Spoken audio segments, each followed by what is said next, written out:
All right, everyone. Happy 4th of July.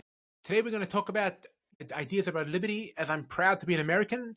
And I want to talk about the blessing and bounty that this country is and why we should never lose sight of that to God, and God forbid lose it. So I had an interesting, I read a post on LinkedIn yesterday that I wanted to respond to as as I think it really sheds light on people's misconception of what liberty and freedom is. Almost a backwards understanding of liberty and freedom is. So the post went something like this. ChatGPT just released recently a feature where you can create your own custom GPTs. And they're rolling out certain features where people can even monetize those, and that is similar to like the App Store model. And so somebody wrote that this is really the trap, the same trap of the App Store, that they lock you into their ecosystem and then they start making their own apps. Remember the flashlight app and the note-taking apps, and this is just a trap that they'll end up monopolizing those features. And I remember seeing this. I was thinking to myself, like, I remember having the exact opposite reaction to the App Store. This was my first software engineering job many years ago. I was building a sign-in app for a company called Repticity, and I was building a so the app like recorded someone coming into a nursing home, and it took a picture of them. And I remember working on their API, and I wanted it to work so that only when there's the faces in front of the camera will it like count down to take the picture. So I remember at that moment thinking like, I never wrote facial recognition software, so why do I have this for free to work with? And then I realized, oh, right, because Apple wants to sell iPads. And they figure that if they make a wide developer platform, then more people will buy that hardware. So it's worth it for them and it's worth it for the engineers. And people have become millionaires. Millionaires. He's worried about the flashlight app and the note taking app. Good grief. The reason why those apps are monopolized is because they just became part of the standard operating system. Because they're very simple things. No one was going to pay $10 a month for that. But look at the amazing millions of dollars that people have become making games and every sort of app and every sort of enterprise app. It's just a miracle.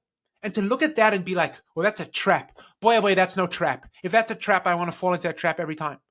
And I went and tried out making custom GPTs. It's amazing. It's a miracle that they created this multi-billion-dollar company has created this technology, and they've allowed you to customize it because it's mutually beneficial. It's amazing. They didn't lock you into anything. I get to enter into a partnership for free with some of the biggest companies in the world, and I get to benefit from their R&D, and they get to benefit from mine. That's a miracle. But you know where it exists that the person is what the person describing is the trap where someone actually gets messed over? That's government, the state. And that's what the founders of this country realized. That freedom means holding down the state. Why? Because the state you can't opt into. Those laws bind everyone. So those laws have to be as light-handed as possible.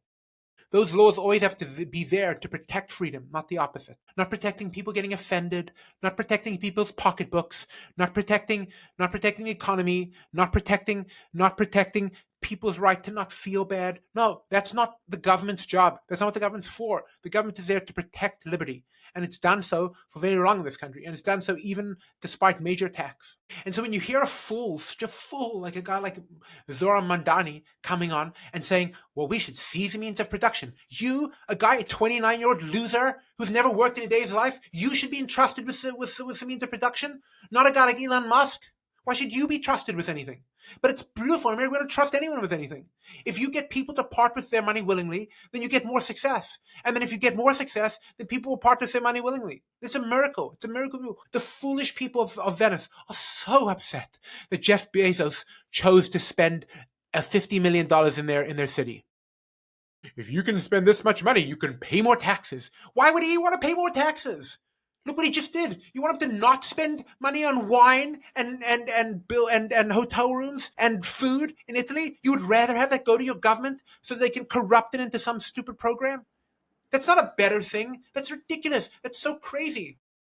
It's such a miracle that these billionaires were able to be successful like they were, because they live in a country. What do you think? Americans are exceptional? It's just a different breed of humanity. It's nonsense. I work with people all around the world. The Americans are not exceptional. They live in a political system which chains down the government.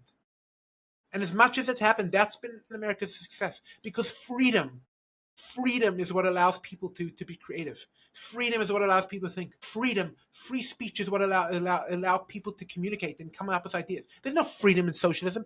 Zormandani wants to live in a country where everybody is poor, because they really believe that the reason why they're poor people is because they're rich people, and it's exactly the opposite. The reason why there are less poor people is because there are rich people that didn't make their money by stealing it, by exploiting anyone. They didn't. They made it by creating value. It's a miracle. It's a miracle. Thank God humanity figured out how to do this, because before that they were just warring and killing and murdering each other. So God bless America, and hopefully socialism never comes here. And I beg the Jewish community, let's stop focusing on this guy's anti-Israel problem. Because it's true, he's anti-Israel, Zohar Mandani, and he's an anti-Semite, probably. But that's not. But you know what's so interesting about anti-Semites? Anti-Semites always seem to have really bad ideas about everything else. I'm proud of the fact that a lot of socialists are anti-Semites. I'm not so proud of the fact that a lot of Jews are socialists. But a lot of the big socialists are anti-Semites. I'm proud of them. The fact that the most biggest totalitarian people are anti-Semites. I'm proud of that, because that shows that we stand for something good, and that evil, and that people that hate us are usually evil in many other ways. And so let's focus on that. Let's focus on the fact that Zohar Madani would destroy New York, and we shouldn't want New York to be destroyed, because New York's fantastic. We know, and we'll say it now, that if Zohar Madani is elected, he won't focus on criminals. He won't focus on protecting private property. And if you don't do that, then your country will end up he has a third world perspective. Good grief, you want a third world perspective in the first world?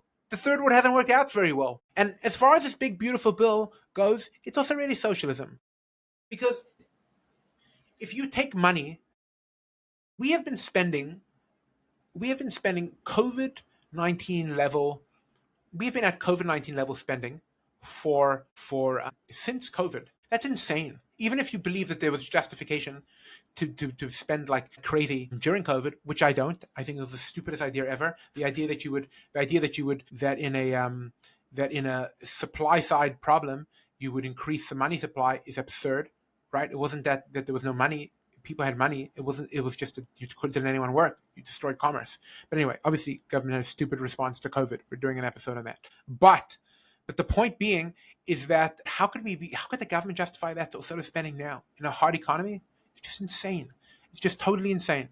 And they always go, well, it's been 20 years to get here, and we can't go back. We can't just stop now. Can you imagine a heroin addict saying that, or like a coke addict saying that? We can't just stop now. No, don't be babies. Stop now. Stop spending money you don't have. This is ridiculous. All right, I want to respond to another clip I saw with Dave Smith and Piers Morgan.